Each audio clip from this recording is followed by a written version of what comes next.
Hey guys, welcome back. Today I am going to do a page in my traveler's notebook, and I'm actually kind of scrap lifting myself. This is a kind of layout that I've done once or twice before, never on camera, so I'm going to do that today. I have saved you a little bit of time because I've already been through my bin of die cuts here and pulled out some of the ones that I think might be relevant to this page. I also have a couple of stamp sets here from Kellie Stamps. These are brand new in the shop today. This is the Food Story stamp and the PARRY Street Alpha. They're two really great stamp sets. As always, I will leave the links in the description box, and there's also a discount code for you there if you want to pick this up for yourself. Now the first thing I want to do is create this little folded flap here to add my journaling and my photo onto. So it's going to have some hidden journaling. I've just cut down a strip of paper. This is just regular printer paper, so it's the same width as my photo, and I just folded that in half so that I could run it through my typewriter and add my journaling on the inside of the fold there. Now I'm adding my photo with some adhesive onto the outside of that fold, and then I'm going to use my scissors just to trim that down so it's the same length as my photo, and there's my little hidden journaling flap. Now, one of the reasons I wanted to do this was because I had an extra little photo that kind of goes with the journaling, just to give the journaling a little bit of context. And so I decided to pop that on the inside here. So I've got one photo on the outside, one photo on the inside, plus my journaling. It did have a little bit of a kind of gap at the bottom here. So I'm going to fill that up with a couple of stamps from the Food Story set. I'm just going to stack a couple of these stamps here, and I'm using some Catherine Pooler inks. Just chose them out of that photo at the top, so there's a red and a yellow, and you'll see that theme becomes pretty predominant once I get going. So the kind of technique that I'm using today is it's almost a collage, but it is the perfect way to use up a whole bunch of die cuts. As you can see, I have my little tub of random die cuts there. So those are ones that I've only had a few left, or they're packs that I haven't kept. I've destashed and only kept a few out of. Just pop them all in that little tub. And to be honest, I don't pull it out that often at all, but I did for this particular photo. I started with that yummy one, and then I kind of based the rest of the die cuts that I picked out of that tub off that one there. So anything sort of food based, any kind of foodie sort of like sayings, but also those kind of colors. So the yellow, the red, and that kind of tealy color, anything that kind of matched those criteria. I wasn't paying too much particular attention. I really was just whittling down that huge bin full of die cuts. And to be honest, it took me 40 minutes to pick out all these ones from all of those. So that is definitely not something you want to watch, and it wasn't something I wanted to edit. This took long enough as it is.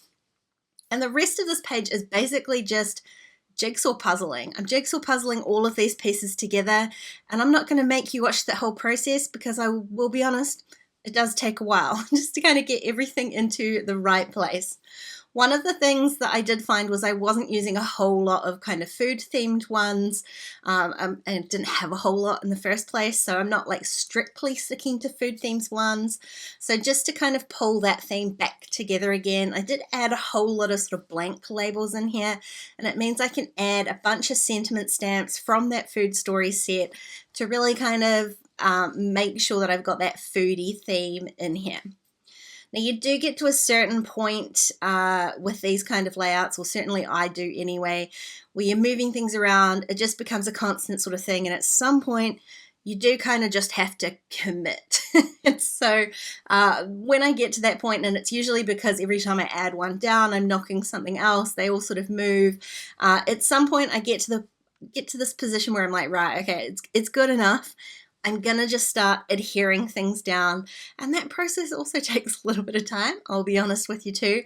I am being a whole lot more careful than I usually am because now I've got everything laid out. I don't want to like disturb it too much. So I'm going to start at the bottom, and I'm just adding everything with a little bit of adhesive tape runner. I'm going to work my way up the page. I am working on one page at a time, just really being careful not to knock my notebook. When I got to this page, the right hand side, I have left a space above my photo because I want to stamp a title. The whole kind of point of my page was that I had seen this notebook. The notebook had this sort of puffy, squishy plate of nachos on it, and it said, "It's nacho business." I love it. I love a good pun. But of course, I've stuck that photo on the inside there. So I'm going to add that as a title on the outside. So I need to leave a little bit of space for that.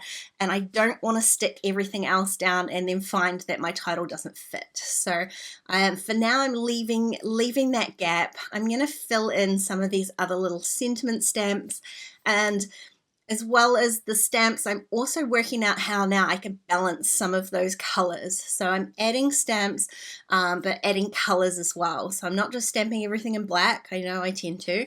Some of them I am, because there is black on this page, but I really want to get a good balance of that red and the yellow. There's obviously a little bit, of course there is pink. There's a lot of pink in here as well, but I want to balance all of those out. So one of them, I realized there's this little icon stamp on the stamp set, little plate and knife and fork. So I decided to add that in instead of one of the labels I had. I just shifted that over. So you can see it's just a case of kind of eyeballing it, really. It's just about creating this overall jigsaw puzzle, but I like a kind of balanced look. There are 100 other ways to do this as well. I've seen ones that kind of are an ombre look or a rainbow look. So you start with one color at the top and work your way down. Probably definitely going to need a whole lot more die cuts than I have for that sort of thing, but that looks really great as well. So here I am. I filled in enough that I'm going to add in my title here, and I am stamping that in black ink. I'm just using this very little PARRY Street Alpha. It's my new favorite, especially for traveler's notebook pages, project life, that sort of thing. I love a tiny alpha. They do take a little bit of time to stamp, but they're totally worth it. This one got a really kind of fun, sort of whimsical look about it. It's not necessarily like a typewriter kind of font. I just really like it. I stamped it in black. I stamped it close to my photo. It doesn't necessarily read as like this visual title of the page. It's just another element that's on there, and I really love that. So now that I know where my title is, I know the gaps that I have to fill in. Some of those I'm going to do with stamps, and some of them I'm going to do with just the few more die cuts that I had laid out. There's one that's going to need another sentiment stamp. That yum stamp I did stamp just directly onto the page. I've got another layout on the back of this page, so I can stamp on both sides of this paper and it's not going to show through.